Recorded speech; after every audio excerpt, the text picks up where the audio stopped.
Our next presentation is entitled The Secret Souls of Pets, the Argument for Animal Sentience and Souls. Please welcome Ricky Galan.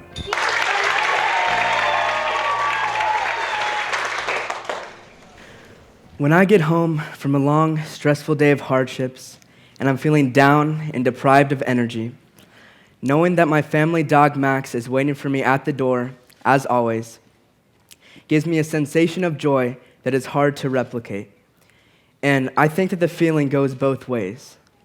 No matter what I do or what I say, he is at my side, ready to comfort me. And there's a strange, magnifying feeling that I get when we lock eyes with each other. I look at him, he looks right back at me, and we gaze at each other as if we know exactly what the other is thinking. This feeling is so mysterious, and is one of the reasons why this topic is so important for me to bring to your attention. I needed to try and understand that feeling. What are behind those beautiful eyes? Is it possible that these creatures could possess a soul? After studying this topic, I came to the consensus that not only dogs, but animals as a whole, each have their own uniqueness and self-identity that belongs directly to them because of the innate abilities that God has provided for them. I do indeed believe that animals have a soul. Now, I know a lot of eyebrows are being raised when I say the word soul, but I'm not trying to say that animals were created in the image of God. They are not humans, and we sit higher than them in God's kingdom. That being said, there are similar connections between us, and we share this earth that God has provided for the both of us. Many will say that because they're not created in the image of God, they cannot possess a soul.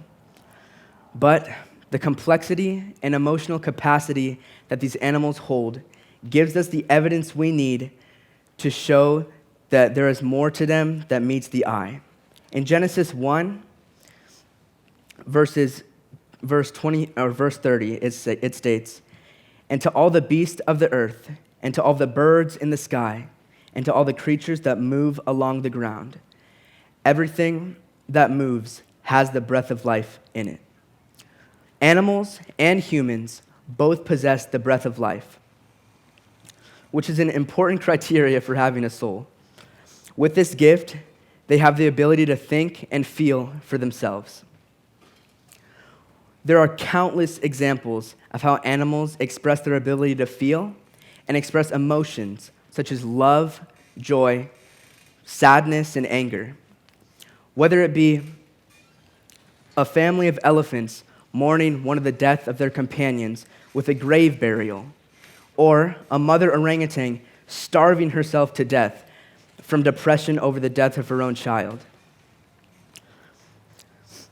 Animals keep showing us that they can process information and comprehend non-physical attributes of situations. These types of events are what give us our evidence for how animals have the capability to think outside of instinct. Taking that into account, acknowledging that animals are sentient and also possess the breath of life, or nephesh in Hebrew, helps fight against the common assumption that these creatures are completely instinctual without a soul. Genesis 1, verses 28 through 30, it states, God says, "Let us make man in our image and out of our likeness, and let them have dominion over the fish of the sea, and over the birds of the heavens, and over all of the earth and its livestock, and everything that creeps on it." We, as sons and daughters of God, were given the job to care for and rule over these magnificent creatures. After hearing these different topics and ideas and outlooks of the sentience of these creatures, what should be the next steps and questions we ask ourselves? Is it possible that these creatures should obtain newfound freedoms that once did not seem needed? After today, you're going to go back to your house and look at your loving pet, just as you always do, but maybe this time, you'll see them in a completely different light as before. Thinking about all the emotions that they could possibly be feeling inside that you once didn't recognize.